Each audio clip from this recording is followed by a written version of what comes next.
अच्छा, अपन ने बात की है इन्फ्लेमेशन। इन्फ्लेमेशन में contribute to a variety of diseases that are thought to be, मतलब इन्फ्लेमेशन और कॉजेज कॉज करवाता है जो कि प्राइमरी मेटाबॉलिक डिजेनरेटिव या डिसऑर्डर हों, ठीक है। जिन्हें सोचा जाता है कि वो डिजेनरेटिव या जेनेटिक डिसऑर्डर्स हों सच एज टाइप 2 डायबिटीज़, ये भी इन्फ्लेमेशन कॉज करवा सकता है। अल्जाइमर डिजीज हो गया, कैंसर ही हो गया, ठीक है। अब इसे साइलेंट किलर इन्फ्लेमेशन द ले सप्रेसर हैज रेदर मेलोड्रामेटिकली, इन्फ्लेमेशन को हम लोग साइलेंट किलर बोलते हैं। नॉट ओनली एक्सेसिव, ठीक है, ज़्यादा एक्सेसिव इन्फ्लेमेशन ही, लेकिन साथ साथ डिफेक्टिव इन्फ्लेमेशन भी सीरियस इलनेस की जो है वो रिस्पॉन्सिबल है, ठीक है। सिर्फ एक्सेसिव इन्फ्लेमेशन नहीं बल्कि डिफेक्टिव इन्फ्लेमेशन भी जो है ना सीरियस इलनेस के लिए रिस्पॉन्सिबल है। अब देखो, अब ल्यूकोसाइड, अब इन्फ्लेमेशन कम कैसे होगी? कि इन्फ्लेमेशन क्यों कम हो रही है? कि अब देखो वाइट ब्लड सेल्स है, उनकी प्रोडक्शन कम हो रही है। वाइट ब्लड सेल की प्रोडक्शन कहाँ पे होती है? वो बोन मैरो में होती है। अब ल्यूकोसाइड की अगर नंबर कम होगा ना, तो फॉर एग्जाम्पल जैसे बोन मैरो का कैंसर हुआ है, या साथ साथ अगर हम लोग उसकी कैंसर के साथ साथ उसकी थेरेपी कर रहे हैं, कैंसर से या ग्राफ्ट इंजेक्शन से उसकी थेरेपी की जा रही है, तो जिसकी वजह से सारे जो है ना ये ल्यूकोसाइड का इन्फ्लेमेशन जो है ना वो कम हो जाएगी, क्योंकि रिड्यूस कर देती है ल्यूकोसाइड के नंबर को।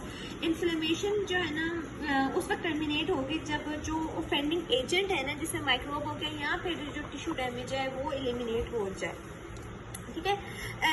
रिएक्शन रिजॉल्व उस वक्त होता है जब मीडिएटर्स हैं वो टूट जाएं या ख़त्म हो जाएं, या ल्यूकोसाइड का जो है ना, और दूसरा ये है कि ल्यूकोसाइड का जो है ना जो लाइफ स्पैन है ना वो शॉर्ट होता है टिश्यूज़ में, उसकी वजह से ये सारे ख़त्म हो जाते हैं। अब इन्फ्लेमेशन जब खत्म होती है तो इन्फ्लेमेशन खत्म होने के बाद वजह से एक तो ये कि मीडिएटर को निकाल दिया, ठीक है, आपने मीडिएटर या माइक्रोब या इसको चीज़ को निकाल दिया, उसके बाद टिश्यू की जो है ना रिपेयरमेंट स्टार्ट हो जाती है। अब टिश्यू रिपेयर होगा, टिश्यू इसमें क्या होगा कि उसके हील्स को जो है ना उसको रिपेयर किया जाएगा, जो रीजनरेशन होगी उसके, ठीक है, रीजनरेशन होगी सर्वाइविंग सेल्स की, एक तो रीजनरेशन होगी, और जो रेसिडुअल डिफेक्ट्स आए ना, ठीक है, जहाँ पे मतलब डैमेज वगैरह हुआ है वहाँ से कनेक्टिव टिश्यू उधर आके भरेगा, ठीक है, उधर आके कनेक्टिव टिश्यू से भरा जाएगा, जिसे हम लोग स्केयरिंग बोलते हैं। रीजनरेशन और स्केयरिंग होती है। फिर कॉज ऑफ इन्फ्लेमेशन, इन्फ्लेमेशन के कॉज इन्फेक्शन आ जाती है। इन्फेक्शन में बैक्टीरियल, वायरल, फंगल सारी इसमें आ जाती है, और ये सारे इन्फ्लेमेटरी रिस्पॉन्सेज कॉज करवाते हैं। या तो ये बहुत माइल्ड एक्यूट इन्फ्लेमेटरी कॉज करवाते हैं, या तो ये बहुत सक्सेसफुल, मतलब इनका एक तो कोई डैमेज नहीं होता, अगर माइल्ड होगा कोई डैमेज नहीं है, ठीक है। लेकिन ये जो है ना ये कुछ जो है ना बहुत सवेयर सिस्टमेटिक रिएक्शंस करवाते हैं जो कि बहुत ज़्यादा डैमेजिंग होती हैं, ठीक है, और प्रोलॉन्ग भी करवा देते हैं, एक्सेसिव टिश्यू हो जाती है।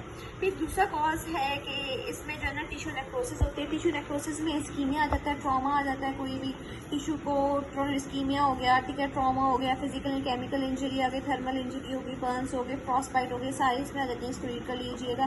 फिर फॉरेन बॉडीज में जो है स्पिंक्टर्स, डर्ट, सूचर्स, देखो आपको कोई चीज़ स्पिंक्टर है, स्पिंक्टर के साथ एक तो वो नुकसान है, एक तो टिश्यू को डैमेज करेगा ही करेगा, साथ साथ माइक्रोब्स भी लेके आ जाता है, ठीक है, ट्रॉमेटिक टिश्यू इंजरी करवाता है और जो है माइक्रोब्स लेके आ जाता है। फॉर एग्जांपल उन्होंने एक और कहा हुआ है कि कुछ एंडोजीनियस सब्सटेंसेस हैं वो भी हार्मफुल इन्फ्लेमेशन को कॉज करवा रहे होते हैं। फॉर एग्जांपल एंडोजीनियस सब्सटेंसेस में उन्होंने एग्जांपल बात की है यूरेट क्रिस्टल्स। यूरेट क्रिस्टल्स उन्होंने कहा जब भी ज़्यादा डिपॉजिट हो जाए, फॉर एग्जांपल गाउट में, तो ये भी इन्फ्लेमेशन कॉज करवाते हैं। साथ साथ कोलेस्ट्रॉल क्रिस्टल्स हमने देखा है एथेरोस्क्लेरोसिस में अगर ज़्यादा हो जाए, हमने ये देखी थी एथेरोस्क्लेरोसिस में, देखो जब ज़्यादा हो जाते हैं तो मैक्रोफेजेस, ठीक है, कोलेस्ट्रॉल, मैक्रोफेजेस और लिम्फोसाइट्स ये डिजीज़ कॉज करवाते हैं, मैक्रोफेजेस और लिम्फोसाइट्स एथेरोस्क्लेरोसिस में, ठीक है, और मैक्रोफेजेस और फाइब्रोब्लास्ट पल्मोनरी फाइब्रोसिस में। फिर इम्यून रिएक्शन जिसे हाइपर सेंसिटिविटी ही बोलते हैं, एलर्जीज़ में भी आ जाती है। ऑटो इम्यून डिजीज़ होती है, इसमें ऑटो इम्यून में मतलब ऑटो इम्यून डिजीज़ होती हैं, एलर्जीज़ हो जाती हैं अगेंस्ट माइक्रोब्स, ठीक है। Inflammation is a major cause of tissue injury in this disease. फिर ये वाला नहीं करना, ठीक है। फिर आ जाते हैं हम लोग एक्यूट इन्फ्लेमेशन पे आ जाते हैं, ठीक है। जनरल समरी पढ़ लेते हैं। Features of positive inflammation, inflammation is beneficial host response to foreign invaders in necrotic tissue, लेकिन ये टिश्यू डैमेज भी करवाता है, ये याद रखना, ठीक है। एक रिस्पॉन्स होता है आपका डैमेज पर या फॉरेन इन्वेडर पर, लेकिन ये टिश्यू डैमेज भी करवा होता है। इसके जो ना कंपोनेंट्स के इन्फ्लेमेशन में इसमें वेस्कुलर रिएक्शन होता है और सेलुलर रिएक्शन होता है, जो कि वेस्कुलर रिएक्शन और सेलुलर रिएक्शन दोनों जो है वो मीडिएटर से एक्टिवेट होते हैं, जो कि ड्राइव होते हैं प्लाज्मा प्रोटीन्स और वेरियस सेल से, ठीक है। ये याद रखा जाए, जो इन्फ्लेमेशन के कंपोनेंट है ना उसमें एक वेस्कुलर रिएक्शन भी आ रहा है, ठीक है, वेस्कुलर रिएक्शन भी है और सेलुलर रिस्पॉन्स भी, और ये मीडिएटर से होते हैं। ठीक है, 5 स्टेप में सबसे क्या है, पहले हम लोग ना इंजूरियस एजेंट को देखते हैं कि वो आ गया, ठीक है। उसके बाद ल्यूकोसाइड की उधर रिक्वायरमेंट होती है, उधर ल्यूकोसाइड जाते हैं, फिर उसके बाद एजेंट को रिमूव किया जाता है, फिर regulation control of the response और फिर रेजोल्यूशन, ये याद रखना, रिपेयर, ठीक है। फिर द कॉज ऑफ इन्फ्लेमेशन जो है ना, infection, tissue necrosis, foreign body trauma, immune epithelial cells, tissue macrophages and dendritic cells, leukocytes and other cells express receptor रेसेंस द प्रेजेंस, ठीक है। एपिथेलियल सेल्स हो गए, टिश्यू मैक्रोफेजेस हो गए, डेंड्राइट सेल्स हो गए, ल्यूकोसाइट्स हो गए, सारे जो है वो रिसेप्टर्स एक्सप्रेस करते हैं, जिसकी वजह से पता चलता है कि माइक्रोब या नेक्रोटिक सेल है। सर्कुलेटिंग प्रोटीन्स, ठीक है, ये लगता है सर्कुलेटिंग प्रोटीन्स भी माइक्रोब्स को रिकॉग्नाइज कर लेती हैं।